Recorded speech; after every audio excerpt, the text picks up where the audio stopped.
Welcome back. We are on chapter 6 of the Tuesday Cafe. I could ask you to guess what our first writing assignment was, and it would take you about a month before you started to get even close. It was my Sunday. Josh wanted us to describe what our Sundays are like. I thought to myself, what a dumb idea. Who cares what I do on a Sunday? Then I looked around, and everybody else was going crazy. Dell had filled half a page before I even got my pencil out. What are you writing about? I asked her. I mean, how much could these people do on a Sunday? Didn't you hear? We're supposed to tell him about our Sundays. Here, look at mine. I'm starting with getting ready to go to church. We have one bathroom in our house and 5 children, and 4 of them are girls. My oldest washes her hair in the kitchen sink. I told her, good for you, that's using your head. My little one thinks that's sick, but she never washes her hair. I practically have to tie her down to get her to do it. She doesn't like water getting in her eyes, but she's a good swimmer, so I don't know, she'll come around. I was already beginning to learn that unless you had a lot of time, you didn't ask Dell too many questions. I started to write but stopped and erased everything. Then I started again, but it sounded stupid, so I tore out the page, crumpled it up, and slipped it into my pocket. I didn't want anybody picking it out of the garbage after class and reading it. What's the matter? Said Dell. Don't you have Sundays at your house? Not really, I said. That was the truth, too. Mom always goes to work on Sundays, so it's just Dad and me at home. And he always sleeps till about 10, and then goes downstairs to the TV room to watch football. We don't even eat together, unless there are leftovers in the fridge we both wanted. Both of us are big leftover fans. Pizza, spaghetti, barbecue steak. I love having that in the morning. I like having it more in the morning than I do at night, if you want to know the truth. Mom always makes it ever Mom always makes everything too fancy when we have things like steak at night. She puts all these candles on the table and about 3 different forks for everybody. She even makes me drink wine, and every time I do the very same thing, I go to the fridge and pour myself an enormous glass of milk, because that wine does absolutely nothing for my thirst. Anyways, on a Sunday morning, after a steak dinner the night before, Dad and I get to the fridge at about the same time and divvy up the leftovers. We both liked the baked potatoes, too, but he's also into all those fancy stir-fried vegetables and all that, which I hate, so he can have as much of those as he wants. Then we get into the TV room together and sit on the couch and eat like animals. It's so funny. Here's my dad, who every Saturday night that we eat at home together is on my case about manners and etiquette and everything else that makes eating so boring. And here he is, on the couch in his jockey shorts and sometimes his robe, ripping meat off the T-bone with his teeth like a coyote. He gets sauce all over his face. One time, I remember, the mayor came to the door to drop something off, and Dad sat and talked to him for about an hour. Then, when the mayor left, Dad went to the bathroom and saw that he had this huge glob of steak sauce on his cheek. The rest of our Sunday is pretty ordinary. Sometimes he cuts the grass and I wash the deck or trim the hedges. Sometimes I do homework. We've gone to a movie a couple of times. When Mom gets home, we eat supper. Then her and Dad go into the living room, and I go downstairs to watch TV or upstairs to read a book or something. Mom always says the same thing to me every night. She says, "Don't you have anything you should be doing tonight?" Which I always assume she means, "Scram, kid," so we don't spend much time together. Not that I'd want to, anyways. I decided to write about the Sundays when my brother and sister come over with their kids, but I just get going when Josh says it was time to start writing, so everybody stopped. Then he said, "So who wants to read theirs first?" My eyes just about pop out of my head when I heard him say that. I'm not going to read mine out loud. I never show anybody anything I write. That's why Mom thinks I never finish anything, because I don't show it to her. Lou says he would go first. On Sunday mornings, I wake up and brush my teeth and go into the kitchen to eat breakfast with my wife. Then we watch TV or go out for a walk. If my son comes over, he comes over, and we work on his car or sit around the kitchen table, and he tells us about he and his girlfriend have broken up or gotten back together. Then we eat supper and go to bed. Thank you, Lou, said Josh. Who's next? Deborah's hand shot up like a bullet. Okay, Deborah, said Josh. Are you ready? My Sunday by Deborah Dirksen. My Sundays go like this. I wake up and take off my pajamas and put on my clothes. Then I go to church with my mom and dad. We always stop for a treat on the way home. My favorite is ice cream. Then we eat lunch and sit outside when it is nice out and visit with our neighbors. Then my sister comes over with her kids and we play in the backyard. Then we eat supper. My mom cooks roast beef and potatoes and gravy and Yorkshire pudding. Then I watch Little House on the Prairie and go to bed. Little House on the Prairie, said Josh. I don't think I've ever watched that show. It's very good. It makes me cry. Did you know Michael Landon is dead now? Yes, I did know that, said Josh. They just have reruns now, said Deborah. Billy wrote about falling asleep in a theater and waking up and forgetting where he was and asking the usher for a ride home. What did he say? Said Lou. He called the police. He thought I was trying to rob him, but that was okay. They gave me a ride home. Were the lights flashing? Said Lou. I don't know, said Billy. I've never been in the back of a police car, said Dell. An ambulance, yes, but never a police car. They're nothing special, said Lou. Just like the back of any car, except there's a cage there. I've been in the back of lots of them. Susan wrote about going to the park with her friends and feeding the birds. I couldn't figure out why a person as skinny as her would want to give food away, but as my mom would say, it was none of my business. Patty told us about driving to the lake with her mom and dad and sister, and how they all used to sing along to the music on the radio. Patty wants to be a singer, Josh said to me. You love to sing, don't you, Patty? Yes, I do, she said. She was smiling again. When they were all finished, and it took a while, believe me, Josh asked if I would like to read mine. I told him it wasn't very good or anything, but he said, Come on, give it a try. We'll go easy on you, won't we, guys? And everybody in the class started saying, Come on, Harper, we want to hear it, and all of that. Then Dell gave me a little poke in the arm and said, You'll do fine. Don't worry. It's good. I like it.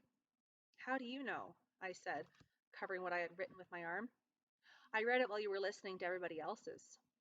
There you go, said Josh. Dell's just going to tell us all about it anyways, so you might as well read it. I said okay and took a deep breath. I had never even spoken in public before, much less read anything that I had written. My hands started shaking. Dad and I spend most of our Sundays by ourselves because my mom has to go into work. Actually, she doesn't have to go in because she owns the store, but she does anyways. The only time she doesn't work are when my brother and sister come over for a visit with their families. My brother has 2 kids, Tony, age 7, and Melissa, age 5. I called Tony Tony the Tiger because he's always sneaking up on me and jumping on my back and trying to scratch me. I call Melissa Little Miss. She always comes over in the clothes she wore to church. She is very cute, especially when she gets a stain on her white stockings. I have never seen a little kid spend more time trying to rub a stain out. Even her mother tells her not to worry about it. My sister has one son, Martin. I call him Smarty Mart because he gets 95% on everything and because he likes Smarties. He can eat a whole box by himself, but he always saves the last one for his dad.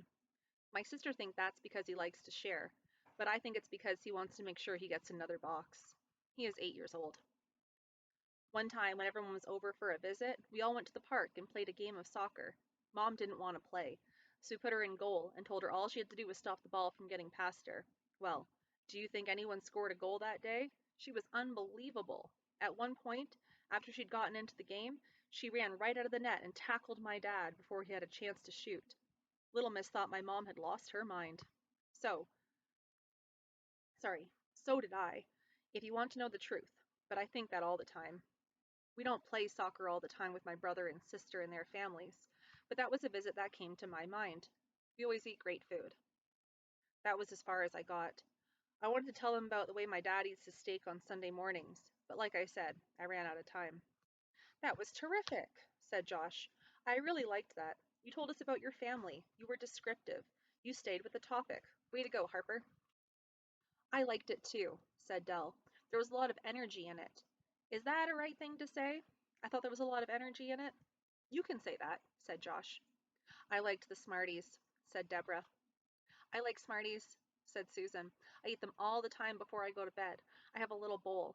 I have a bowl of Smarties, and I eat them before I go to bed, one at a time. I read, too, but it's hard to read and eat the Smarties because I'm always looking into the bowl. I don't like Smarties, said Billy. I like popcorn, great big bags of it. Now you're talking, said Dell. You guys are both wrong, said Lou. I like potato chips. I can eat a box in half an hour. My wife has to take hers to the other side of the apartment, or I'll eat hers too. Take one look at Lou, and you have to believe him. Everybody went on and on about all the food they liked to eat. I didn't know what to think about all that, but then at the end of the class, Josh came up and said, "See, you sure got them interested. Everybody could see that little nephew of yours eating his Smarties, and they all started thinking about the treats they like. That's good writing." I didn't know whether I should believe him or not, but when Mom came and asked if I wanted to come back next week, I said sure. Why not? I'd spent 2 hours in a classroom and I didn't look at the clock even once. We are on chapter 7 and almost exactly halfway through the book. Good job. I sat beside Dell again next week. She told me what her 4 daughters and one son had been up to since last Tuesday. Then she poured me another glass of Coke and started in again about she and her friends used to fill and drink and refill and drink their pop in the lineup at the school cafeteria. She got to the part about taking their pop to the cashier before I managed to get her attention. "I've heard this already," I said. "You told me last week." "Oh, I'm sorry," she said. "You know, I just love to talk. Sometimes I get a little carried away." "I've noticed," I said to myself, but I was still glad to be beside her, and when I sat down, she patted me on the arm with one of her pillowy soft hands and asked me how I was doing, and I felt like I could tell her anything and she wouldn't get mad or send me to my room. Billy brought some of his popcorn. Before he let us have some, he showed us his new mitts. They were black and very big, but, as he pointed out, they kept his hands warm. Then, from his pocket, he pulled out his other mitt, the one that he had worn the week before, and told us, "Next time I'm on a bus with my friends, here's our football." He had a smile that stretched from one piece of tape on the side of his glasses to the other. Then he invited us to take a napkin and put some popcorn on it. Josh walked in and helped himself. I have never seen a teacher mix with the students the way he does. He talks with everyone all the time and never gets mad. I know I've only been here for a week, but Dell said that she's never seen him ticked off or upset either. He dresses like the rest of us.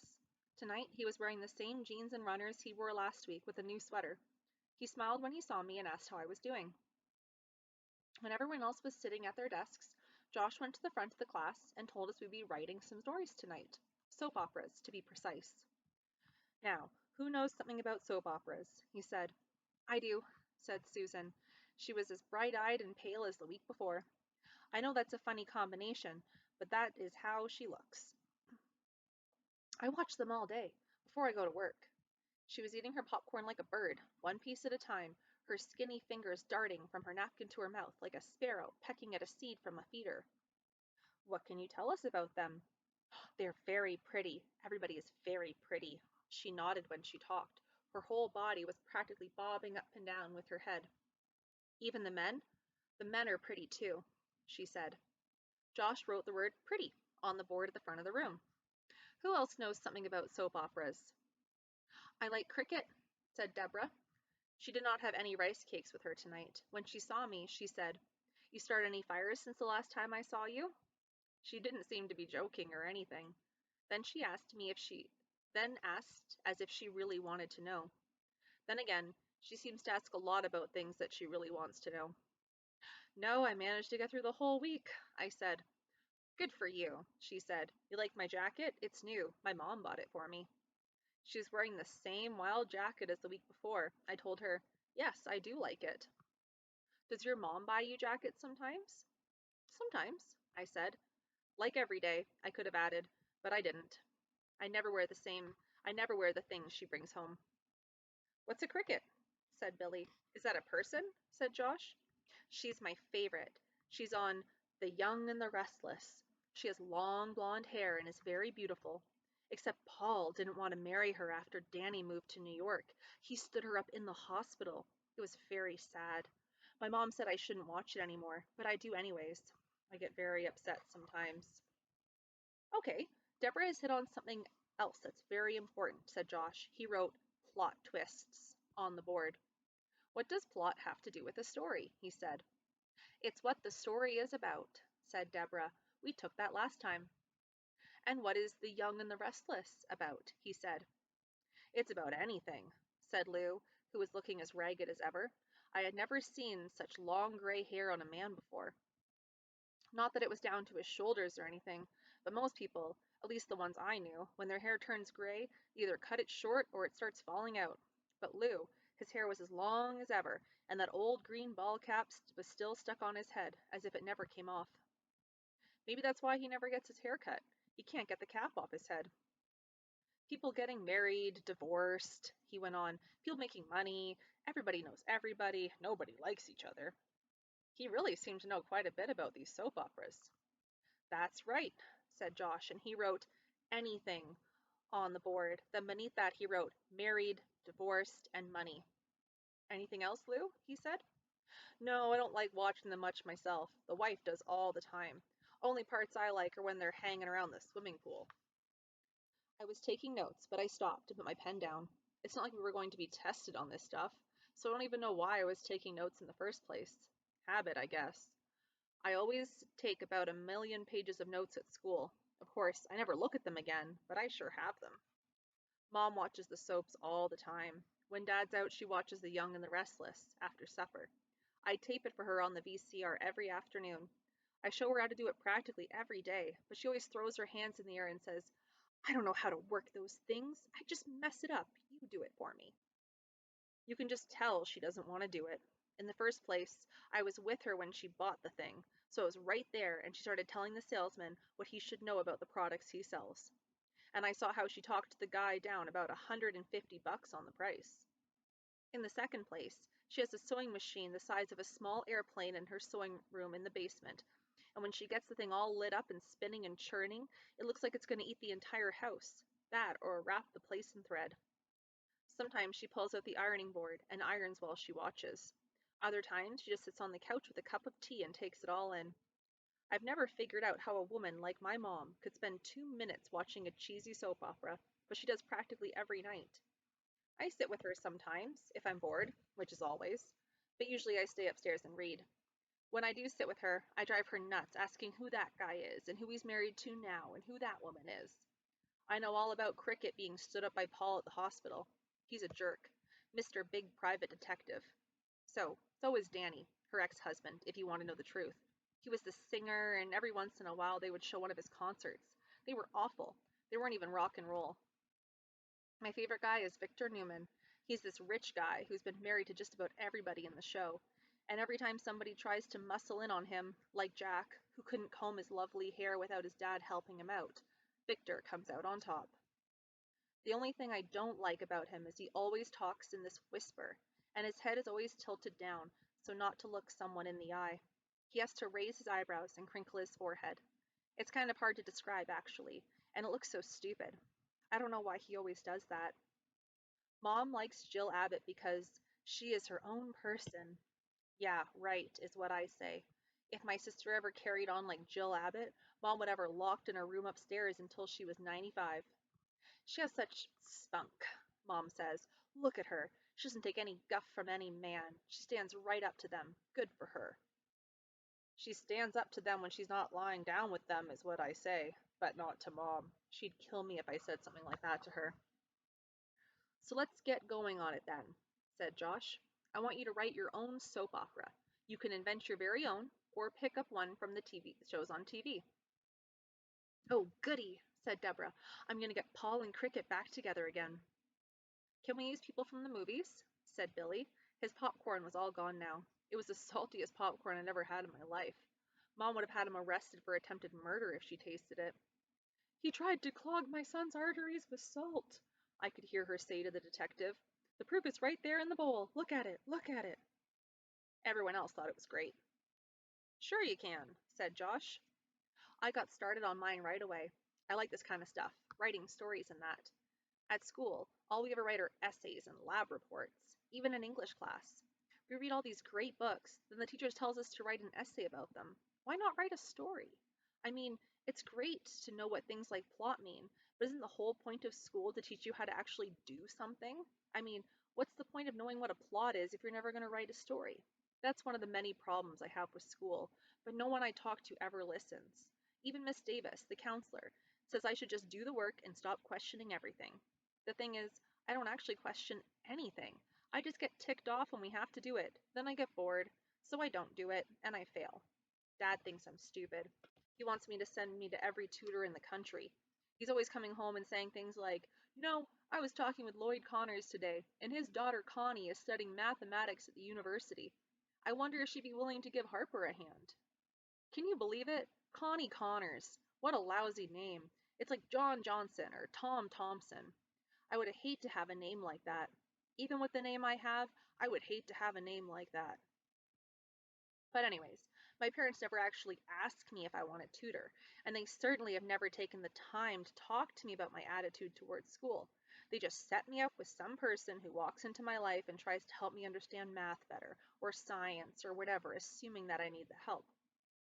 "We are hiring you to turn my grape juice into wine," I heard my dad say to one tutor he hired. He was quite proud of himself for that one. I'm sure he has it written down somewhere. I have already mentioned what I think about wine, so to say the least, Dad's prize catch failed miserably. My brother and sister breezed through school. I don't even think they would know what a B or C looks like if they hadn't had the alphabet wallpaper in their rooms. "Isn't that cute? Helpful, fun way to learn your letters," Mom used to say. I put posters of the Starship Enterprise up when I moved into my brother's room. Of course, Dad tore them all down. My brother still says, "Only an idiot could fail high school," knowing full well that at this very moment I am about 1 percentile away from flunking all of my courses. "At least I don't cheat," I said the last time he was over. My brother was nearly expelled from university for cheating on an exam. He had to rewrite it by himself, and if he didn't achieve a certain mark, he was gonzo. That was quite the little scandal around our house. "All right, that's enough," Dad said, looking like he was going to huff and puff and blow my head through the roof. It was a mean thing to say, I know, but I didn't exactly start it. Anyway, a soap opera was just the thing for me to write, and with all the flakes and phonies I know at school, I had no problem coming up with the characters.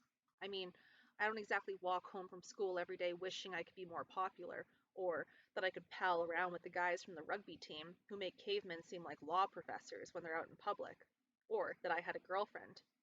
Not if you're talking about the people I go to school with. They make the cast of Beverly Hills 90210 look like Archie and Veronica. We all finished our stories at practically the same time. Josh went to the front of the class and asked who would like to read first, and everyone put their hand up. I guess that tells you how excited everyone was about this assignment. Dell offered Josh free pop, so he chose her. "Okay, here it is," she said, so she began to read. "Paul wanted to marry Cricket. When he got to the hospital to visit his ailing father, he fell in love with his father's doctor, a woman named Sarah, so he stood Cricket up at the altar. Cricket was devastated, but not for long, for in the crowd at her wedding was her cousin, Antonio, who had connections with the mob. Get him, she told Antonio. But Antonio did not want to leave the wedding. He had fallen in love with Mary Lou, one of Cricket's bridesmaids. So Cricket told Mary Lou that Antonio wanted to take her for a drive, and so Mary Lou and Antonio went for a drive to look for Paul. In the meantime, Paul's father discovers that his doctor and his new daughter-in-law, Sarah, was giving him the wrong medication. Their story goes way back. When Paul's father was a young man coming home from the war, he fell in love with a woman named Kate. She was a nurse. Since he was already married at the time, to Paul's mother, and did not want to divorce her, he had an affair. Kate became pregnant, and he took off. But the second he saw Sarah, he was reminded of Kate, and after a few days in the hospital, he figured it out. Sarah was his daughter. Antonio and Mary Lou find Paul and Sarah in the cafeteria at the hospital. They are eating a sandwich. Paul sees Antonio and dives for cover. Sarah, who knows Paul is her stepbrother and wants him out of the picture, turns to see a gun pointed at her head. And as soon as Antonio sees Sarah, he puts his gun down. Sarah had treated Antonio when he was in the hospital 2 years before with gout. He had promised her then that if she made him feel better, he would never do anything to her.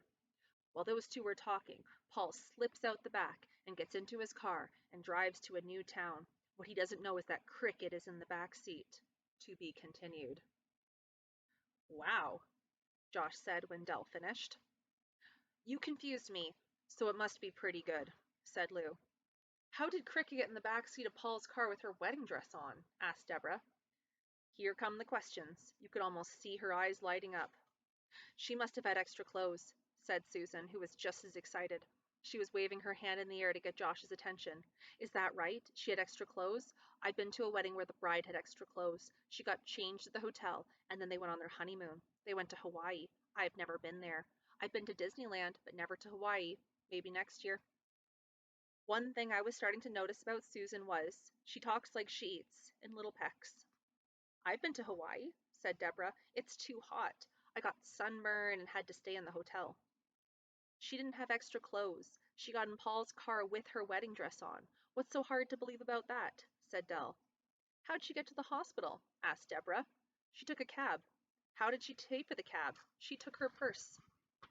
What color was her purse? Was it white? Oh, brother, yes, it was white. She had a white purse. Was it a big purse or a little purse? It was a huge purse with a ton of money in it. She gave the cabbie a huge tip, said Dell. I think she was getting tired of the questions. What's a tip? Said Susan. I've heard that before. At work they're always saying, did you get a tip? And I never know what they're talking about. A tip is extra money you give a person for doing a good job, said Lou. Like you give a waitress a tip if the toast isn't warmer than the coffee, and the eggs she gives you aren't running all over the place. I could see Lou sitting in places where you could drink your coffee through a straw, it's so cold, and you have to catch the eggs before you can eat them. One of those all-night diner places. I've never been to one myself. My parents prefer having brunch at Marcel's or Eggs Benedict at the CP Hotel. Fancy places where Dad meets all of his important friends and brings them over to the table to say hello. I should take Mom and Dad to one of the places Lou eats at and bring him over to say hello to them. It would probably bring on the first case of simultaneous heart attacks ever recorded in Edmonton. I've never had a tip before then, said Susan. She works in a restaurant somewhere. She works in the kitchen. A tip can also be a piece of advice or information, said Josh. Like in Dell's story, if someone had given Paul a tip that Antonio was coming to the hospital to get him, Paul would have left sooner. How would he have left sooner? In a car? Asked Deborah. That was just an example, said Josh. You can ask Dell later. Who wants to read next? I said I would. I was dying to read mine, if you want to know the truth. So I started reading before anyone could start talking again. In this class, you never know when they're going to finish, or if they ever do finish. Okay, my soap is called One Life Too Many, and the episode is The Garden Party. It was to be the event of the year, Toby Garden's Christmas party. Everyone who was anyone at Elmville Senior High would be there. Prom queen Joanna Martin, quarterback Newt Wilson, cheerleaders Sherry Lynn Johnson and Martha Cooper, all Province basketball star Tiny McGill. The party was to take place at the very expensive and marvelous home of Mr. and Mrs. James Garden, he of the Garden, Winter and Snow and Law Firm, and she of the very prestigious Rose Garden restaurant, where two can dine for $20 plus a fat tip. The high school cafeteria was abuzz with excitement weeks before the big night. Hair salons were busier than on New Year's Eve. Local clothiers reported record sales. Only the teachers had a complaint. The students were dutifully attending class, but no one's mind was on their work. As the date of the party approached, Rose Garden and her meticulously trained staff at the Rose Garden restaurant spent hours of overtime receiving and sorting the "will be attending" cards that accompanied each of the 225 invitations. The caterers had been chosen well in advance, as had the band and various solo entertainers. Security had been arranged, donated actually, by one of James Garden's clients, the owner of a small commercial property security outfit, who had been charged but found not guilty due to insufficient evidence of theft of over $10,000. All was set and ready to go when 2 days before the party, a serious problem presented itself to the organizing committee. Toby Garden had forgotten to send himself an invitation. Estelle Ravner, one of Rose Garden's excellent assistants, discovered the faux pas while cross-referencing the seating arrangements with the color schemes of the various party rooms. Rose Garden could not believe what she heard, so she quickly double-checked Miss Ravner's work and then promptly fired the woman for butting into affairs that were none of her business. Rose then called her husband and told him the news. Mr. Garden hurried home immediately after his golf game and a few martinis with the boys in the clubhouse. James Garden, ever the cool head during times of intense crisis, called his partners and conferred over the phone. The news was bad. No invite, no party. It was written right there in the Constitution. Toby Garden was devastated. He took up smoking and went to school without washing his hair. His closest friends tried consoling him, but when they heard what he had done, they scrammed, knowing full well that to be seen with him would do nothing to help them get into college the following year. The day of the party arrived, and although the enthusiasm and excitement for it had dimmed somewhat in light of the recent events, that did not stop the limousines from pulling into the lanes commonly reserved for school buses to shuttle the party-goers to their homes and then on to the garden party. Toby sat in his room and watched as limo after limo pulled up in front of his parents' house. There was the quarterback, big Newt Wilson, football in hand as usual, and a fabulous red and gold tuxedo to match the helmet he wore proudly on his head. Tony Woods, class valedictorian, handing out copies of his speech and excerpts from his first book entitled, I'm on Top, Where Are You? Vanessa Charmaine, a fashion model who already posed semi-clad in the most recent Walmart flyers. She was wearing pajamas. And of course, Dorothy Burnett, queen of gossip, whose column Do Tell in the school newspaper has been rated the most widely read piece of writing in the school's long and celebrated history. Toby watched with disgust, but inside his little head he had a plan, a monstrous plan, that he would show everyone who dared to turn their backs on him that he, Toby Garden, was not someone you turned your back on unless you were going somewhere and he was staying. Toby was going to crash his own party. It would be so easy. He had been in all the planning sessions and meetings. He knew where the food was stored and how, and with one quick dump of a thick, gooey chemical he was sure he could find somewhere, he could turn his parents' prized hot tub into a cauldron of thick, chunky soup. And he knew exactly which switch on the circuit breaker could put an end to all the music. The only thing was, with so many people milling around, Toby did not know how he could slip outside. He knew how to get in. He had a key to all the doors, but he was not sure how to get out. And until he got out, he could not get back in to do his dastardly deeds. Well, to cut to the quick, Toby needed not to have worried. The party of the year was not a party at all. Rose Garden forgot to order pointy hats and noisemakers, putting most of the revelers out of their comfort zone right off the bat. Sir Duke's security failed to show, leaving James Garden as the lone chaperone, which was too much responsibility for one person, especially since he had to take his briefcase, cordless phone, daytimer, portable fax machine, copies of the Financial Post, the New York Daily News, and the Elmville Eye Opener, and his secretary, Miss Bambi LaRouche, with him wherever he went. And finally, Joanna Martin and Vanessa Charmaine wore the same outfits, and that was a killer. Joanna still gets upset to this day whenever someone mentions the party, and Vanessa has refused to speak to her mother except for to ask more allowance. This concludes my story. I stopped reading and looked around the room. Everyone was nodding and sort of smiling, as if to offer their approval, but no one said anything, until Deborah said, I've never been invited to a party either. I have, said Susan. I have a friend who invited me to her birthday party. It was fun. I had a good time. Not me, said Deborah.